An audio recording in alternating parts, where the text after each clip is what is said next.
बहुत कुछ।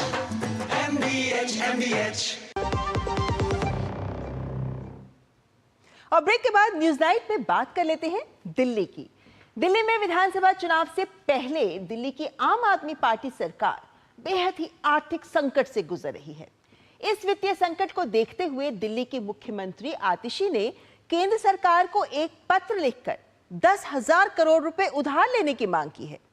आम आदमी पार्टी की सरकार मुफ्त बिजली, मुफ्त पानी, शिक्षा, स्वास्थ्य सेवा, महिलाओं के बस टिकट, बुजुर्गों के लिए तीर्थ यात्रा के साथ महिलाओं के खाते में 1,000 रुपए जैसी रेवड़ियों पर रेवड़ियां गिना रहे हैं, तो वहीं दूसरी ओर मुख्यमंत्री आतिशी केंद्र से उधार मांग रही हैं। आपको दिखाते हैं हमारे सहयोगी अमरेंद्र गुप्ता की ये रिपोर्ट। अगले साल की शुरुआत में जहां एक ओर दिल्ली विधानसभा के चुनाव होने हैं, ऐसे में वहीं दूसरी ओर दिल्ली की जो सरकार है इस समय बेहद ही गंभीर स्थिति की आर्थिक संकट से गुजर रही है। दरअसल दिल्ली की मुख्यमंत्री ने एक पत्र के माध्यम से केंद्र सरकार से 10,000 करोड़ रुपए की मांग की है।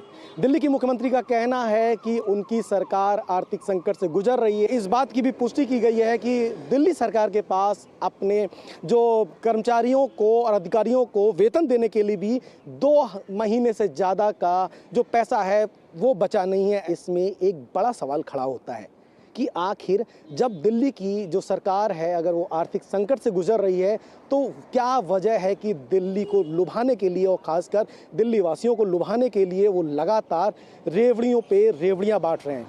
के अंदर हमने इलाज फ्री कर दिया, फ्री।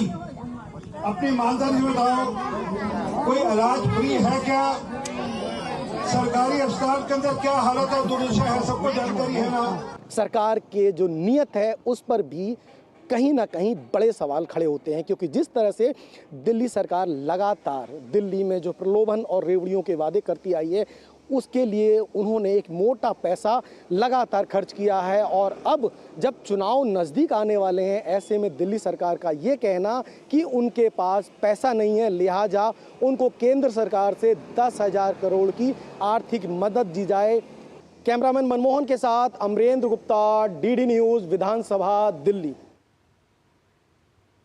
और दिल्ली विधानसभा में नेता प्रतिपक्ष विजेंद्र गुप्ता ने कहा है कि दिल्ली को बांग्लादेश नहीं बनने देंगे। उन्होंने कहा कि आप सरकार रोहिंग्याओं के फर्जी कार्ड बनवा रही है। उन्होंने कहा कि इसी मामले को लेकर आज उपराज्यपाल से मिलेंगे।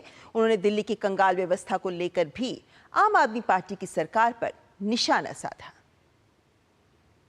सीएजी की रिपोर्ट पहले 12 थी, अब 2 रिपोर्ट्स और आ गई हैं जो हमारी जानकारी में आया है। तो कुल 14 रिपोर्ट है जिनको सदन के पटल पर पेश करना है। हमने इस विषय में बार बार सरकार से आवेदन किया, उनको चेताया, इस मामले की गंभीरता को बताया, ये संवैधानिक संकट है। आप किस तरह से एक तरफ 10,000 करोड़ रुपए का लोन, इसका मतलब यह है कि दिल्ली की सरकार आम आदमी पार्टी के शासनकाल में कंगाल हो चुकी है। केंद्रीय स्वास्थ्य मंत्री जेपी नड्डा ने आयुष्मान भारत प्रधानमंत्री जन आरोग्य योजना को लागू नहीं करने को लेकर दिल्ली की आम आदमी सरकार पर निशाना साधा है। एक सोशल मीडिया पोस्ट में नड्डा ने कहा कि आप सरकार ने दिल्ली की जनता को जानबूझकर इस योजना से वंचित रखा है। उन्होंने कहा कि आप सरकार ने 6.5 लाख से अधिक पात्र परिवारों और दिल्ली में 70 और उससे अधिक आयु के सभी नागरिकों को इस महत्वपूर्ण स्वास्थ्य बीमा से वंचित रखा। नड्डा ने कहा कि दिल्ली उच्च न्यायालय ने भी इस जन केंद्रित योजना को लागू न करने के लिए दिल्ली सरकार की आलोचना की है।